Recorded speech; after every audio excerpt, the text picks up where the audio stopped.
not only the recovery of the victims from the river, but also getting hold of that flight data recorder and to be able to go through the telemetry in that to be able to discern exactly what was going on prior to this mid-air collision and then what happened in the immediate aftermath afterwards. So again, we do not know what we do not know. The press conference has not occurred yet, but certainly these are all going to be major points of the presentation today as we move forward here with what these federal aviation investigators are looking at, what they have looked at, and what they're going to be looking for in the future.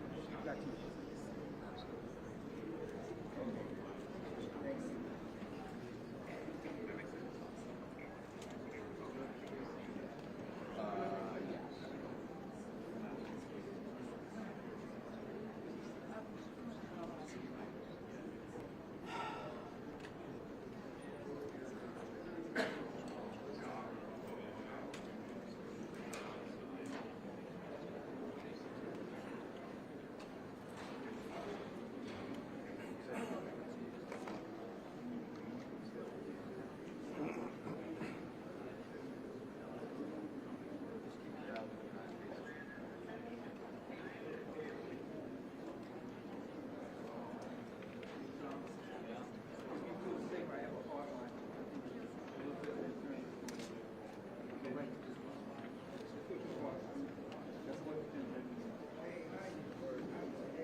All aviation disasters that's a given.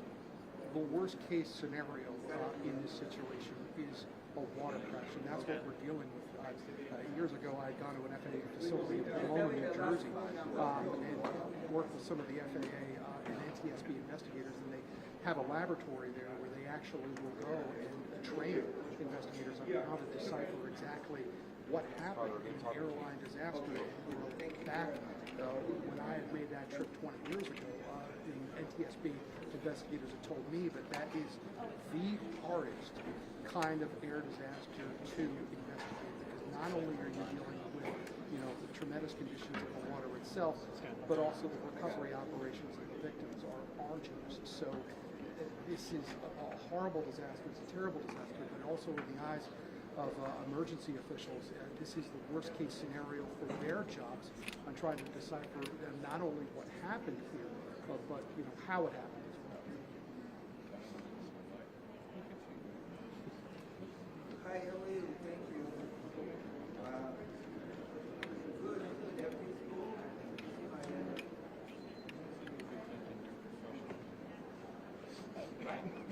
Good. Stand by. I'm gonna sit down right now because we're about to begin. I can.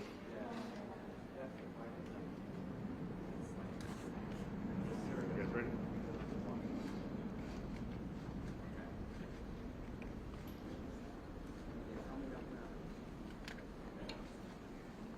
From Chapman. Member Chapman. Can't talk. Member Chapman. Stay within that border there.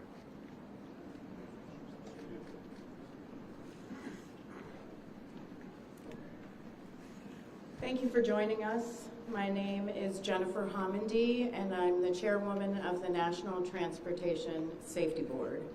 The National Transportation Safety Board is an independent federal agency that's charged by Congress with investigating every civil aviation and serious accident and serious incident in the United States and significant events in other modes of transportation. I want to start by expressing our deepest condolences, our sympathies on behalf of the entire board for those who lost loved ones in this terrible tragedy. Our thoughts, our prayers are with you. Entire communities were affected, and we are thinking of you. With me today is Bryce Banning. Bryce is a senior aircraft accident investigator with the National Transportation Safety Board. He's also going to serve as our investigator in charge of this investigation. Also with me today is the entire board. We have Todd Inman, Member Todd Inman. Todd is going to serve as the board member on scene, the spokesperson for this investigation. All of the board members will be here. We have Vice Chairman Alvin Brown, Member Mike Graham, who lived in Wichita for 20 years, and we also have Member Tom Chapman. The NTSB's headquarters is just a mile from here. And so we are all here because this is an all-hands on-deck event. And we're here to assure the American people that we are going to leave no stone unturned in this investigation. We are going to conduct a thorough investigation of this entire tragedy, looking at the facts. Now, with that, I want to level set. When we go to the scene, and we were here last night, we allow the responders to do their important safety mission, which in this case was search and rescue and recovery. We stand back to allow them to do their important safety mission. And so this, for us, is our first full day on scene with our entire crew coming together. We have about nearly 50 people on scene, and in addition to our resources back at headquarters in our labs and throughout the agency. So with that said, we are not going to get into specific facts in this press conference. I want to level set here. We're going to get into our investigative process. As we are able to confirm factual information, we will provide that. I do want to say this is a whole of government effort. I was able to brief, along with others, the President of the United States and the Vice President this afternoon. I want to thank them for their leadership, for their tremendous support of the NTSB, for our investigators, and for the responders that are on scene doing an important mission. I also want to thank Secretary Sean Duffy, who I was communicating with early on after we first got word of this tragedy. We've been working together throughout the day, along with his team at the DOT and within FAA. I also want to thank Secretary Pete Hegseth, who was also integral in working with us today. Chris Rochelot, the acting administrator of the Federal Aviation Administration. We've heard from many members of Congress on both sides of the aisle, and so I will say this is a tremendous, one more time, whole of government effort. I also want to take a moment and thank the many, many responders that have been on scene. It has been an incredible effort. And I will have a full list that I will provide, that we will provide tomorrow, but I do want to thank them for all their work. With that, I'm going to turn it over to Member Inman for additional remarks.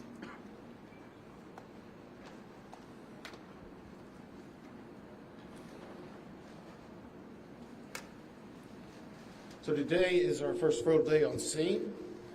Our investigative team will be on scene as long as it takes in order to obtain all of the perishable evidence and all the fact-finding that is needed to bring us to a conclusion of probable cause. Our mission is to understand not just what happened, but why it happened, and to recommend changes to prevent it from happening again. Since we're just beginning our investigation, we don't have a great deal of information to share right now. We will keep you informed by giving regular updates as we learn more. Our intention is to have a preliminary report within 30 days, and the final report will be issued once we've completed all of our fact-finding and investigation. Now, we will not be determining the probable cause of the accident while we are here on scene, nor will we speculate about what may have caused this accident. Today, we will be going and having an organizational meeting and establishing our parties to our investigation. We currently have the following parties that are already identified: PSA Airlines, GE Aerospace, Sikorsky, FAA, NACDA, which represents the air traffic controllers, ALPA, which represents the pilots, Army, AFA, which represents the flight attendants. The Transportation Safety Board of Canada will be an accredited representative under Annex 13 of ICAO. They will be supplemented by MHIRG as a technical advisor. They were previously known as Bombardier, sorry. The NTSB offers this party status to those companies, government agencies, and associations that have employees, activities, or equipment involved in the accident. We offer that because they will provide technical expertise and relevant information supporting the development of the best possible factual record.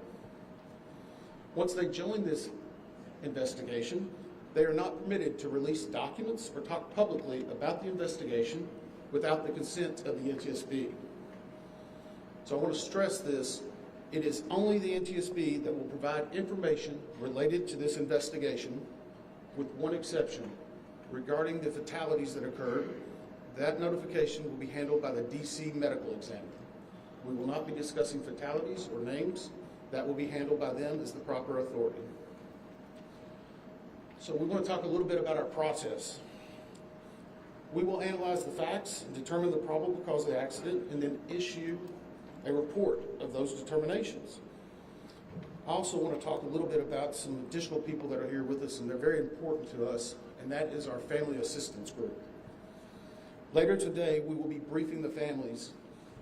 We normally try to do this before a media event, but in this case, they're still arriving.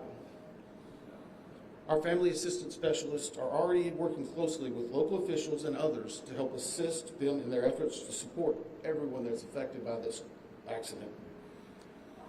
And let me just reiterate what the chair said. A loss of life in an aviation accident is very unusual in the United States, and our heartfelt sorrow goes out to everyone that's affected. It affects us, it affects everyone around us. There are a lot of people hurting today. We will help find out what happened. We will do it factually, and we will do it accurately. As part of this, we're going to be standing up some specific working groups. Those working groups will be operations. They will be looking at the history of the accident flight and crew members' duties for as many days before the crash as appears relevant. We'll be forming a structures group, which will be the documentation of the airframe wreckage and the accident scene, including calculation of impact angles to help determine the plane's pre-impact course and altitude. We'll have a power plants group. They will do the examination of the engines and the engine accessories. We'll have a systems group. They will study the components of the plane's hydraulic, electrical, pneumatic, and associated systems, together with the instruments and elements of the flight control system. We'll have an air traffic control group.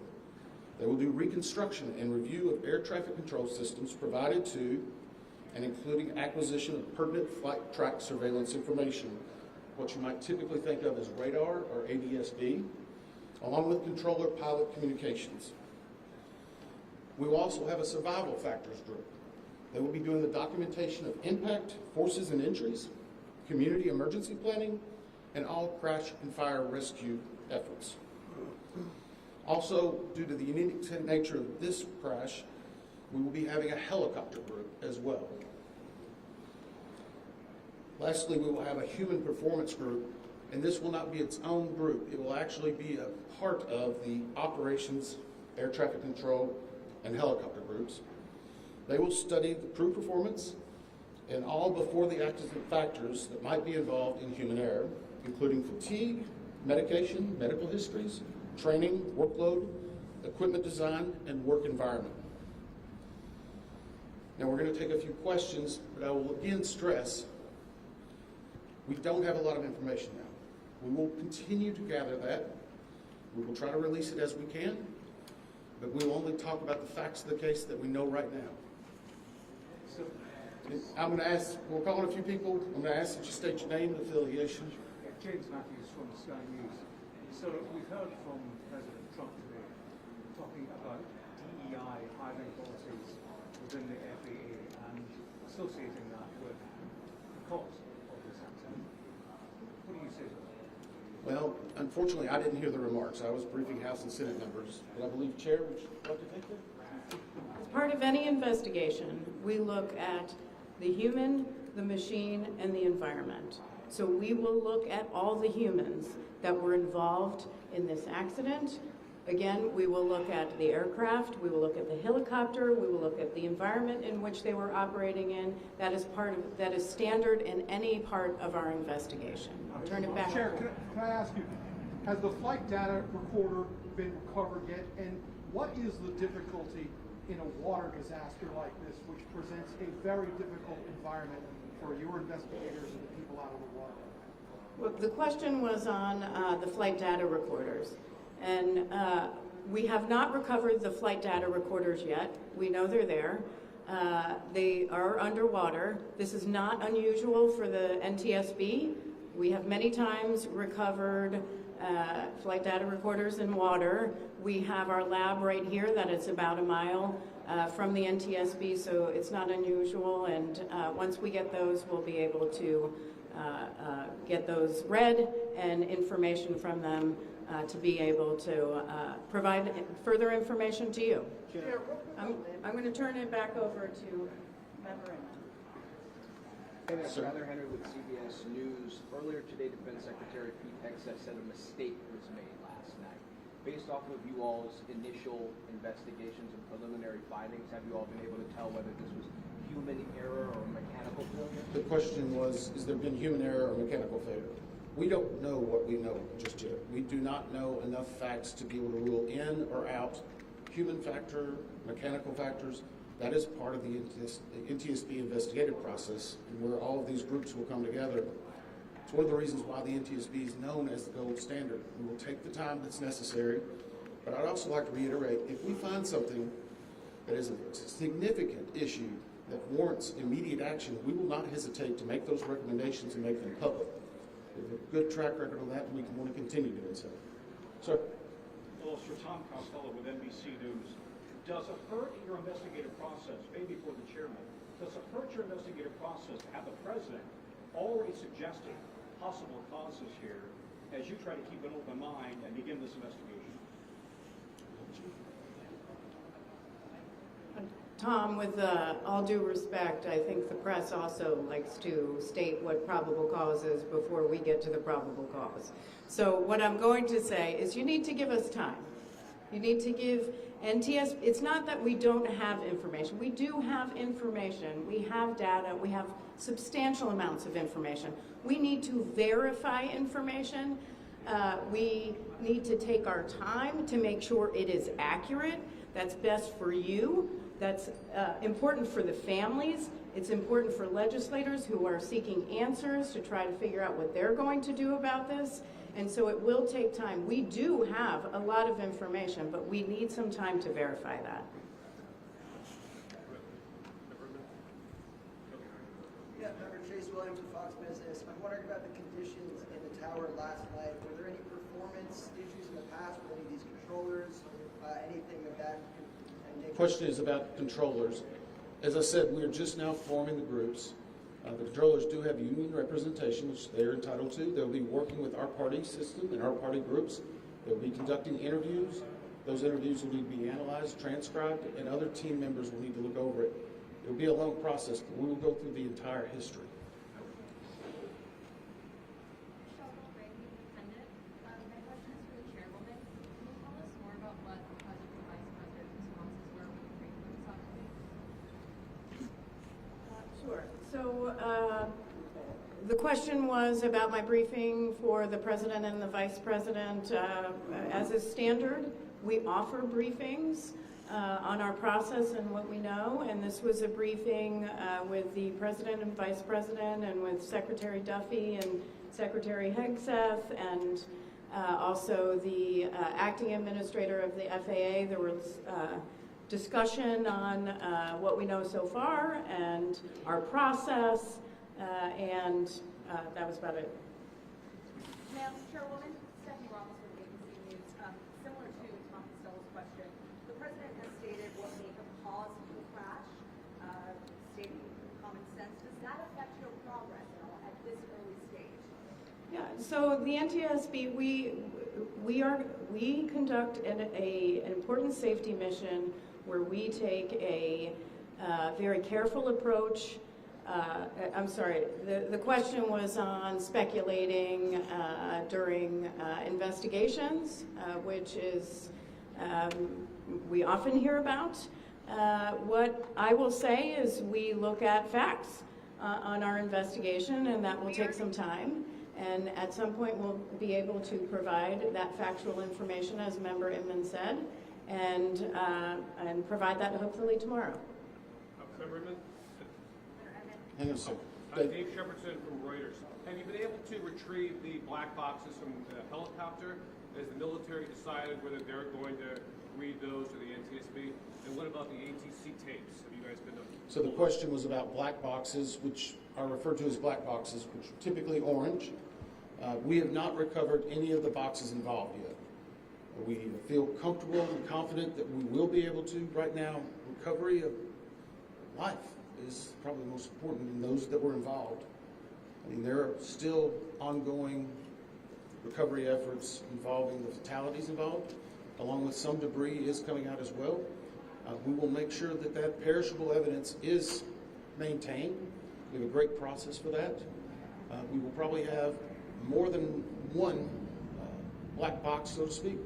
It's our understanding that the Sikorsky helicopter is equipped with some form of recording devices, and those will be read either by the DoD or by us. We have a good starting relationship with them, and we've already made agreements in order to be able to do that. So I feel comfortable in what we're going to be doing. The other question was about air traffic control. We received a very large package of information from the FAA at about 3 a.m., I believe, this morning. That is still being reviewed and analyzed. I would say there's a lot more information that usually comes in that than what you may find online and people might speculate about. And that is part of that overall process where we take the time to get the information correct and to make sure all the parties are engaged and involved and can fact check that information. Sir, One. Dave Cohen from CNN. Can you tell me if the NTSB has reviewed this FAA internal report that has been cited by the New York Times indicating that the controller that was on duty at the time of the crash was doing a job that's usually done by two people? We have not reviewed any specific reports about the controllers at this time, at least from the leadership team. Our investigators are continuing to pull all that information. Their personnel records, their files, where they were at, whether they were fatigued, all that information will be part of that investigative process. But right now we can't speculate on anything that may have been reported in the media until we get the opportunity to validate and understand how it impacts the investigation. We're going to take just a few more questions. Sir? Yes, Oren Khan, Beaver Magazine. What's the process and the logistics like of bringing the families in? Are they coming into the airport? And how are you going to sort of do the sensitivity of bringing them to the place where this tragedy happened? So the question is about the families. And many of those families are still en route. Some are still being notified from both the military and from the commercial crash. There is a family assistance facility that's being stood up by American and PSA Airlines in Bethesda, Maryland. They've already been working on that, standing it up. Our team from our disaster assistance team has also been coordinating with them. We plan on briefing them. It is customary that at some point, if the families wish to go to part of the accident site, that we would arrange such a thing, but it will only be when we know that it's safe, we have the correct perishable evidence, and we can do it in the proper modesty that should be for those family members. It will be a little bit of a process, but it will take some time. Sir, to follow up on the air traffic control. Now, sir, are you? I know that Marielle Carver with DC News now. We heard from some witnesses that they saw people were able to come down the slides of the plane. Has there been any indication that people made it off the plane to the other? Well, again, we will not speak to the fatalities. The D.C. medical examiner will, but I think the D.C. fire chief this morning very succinctly said correctly that we believe there are no survivors. Were they off the plane? Like, did they even get out of the plane? Last question. Sir, Victoria Sanchez. So, hang on one second. Right now, we're going through the debris fields. Nothing we've seen would indicate that maybe slides or chutes were deployed. It was a very quick, rapid impact. But we've seen nothing in that regard so far from the evidence we had, but we still need to verify all of that information. One more question? Chair, are you going to be looking at the family member's cell phone? Go ahead. Jeff Cook, ABC News. What do you know about the altitude of the helicopter at the moment of impact? And can you talk about the procedures for such helicopters in that area? The question was about the helicopter procedures. And in D.C., it's kind of a unique environment. We've been getting briefed more and more by the FAA. I'm not an air traffic control specialist, but they're actually helicopter zones, if you will, or tracks. And this one was transiting, I believe, from track 1 to 4 as part of their normal procedure. If you live in D.C., you see a lot of helicopters going down into this area. So there's a very well-defined system in that regard. As far as altitude, until we get the additional information, we can't validate or basically corroborate any of that until we get more of the electronic data and the data that's on the plane. I do want to clarify one question that also came about cell phones. In today's age and time, a lot of electronics and other devices do contain a lot of different information. We've found on a number of our accidents that we actually are notified through a smartphone that may sense that. As part of our process, we will obviously treat all of the effects of the deceased with dignity. We are already starting to pull that information together. If we feel that it's necessary to find or pull some of that information, we will work with the families and make sure we do it in a manner that's respectful for them and their privacy. But right now, we don't have any plans specifically on that amount, on that area until we need to. Thank you very much. Thank you very much.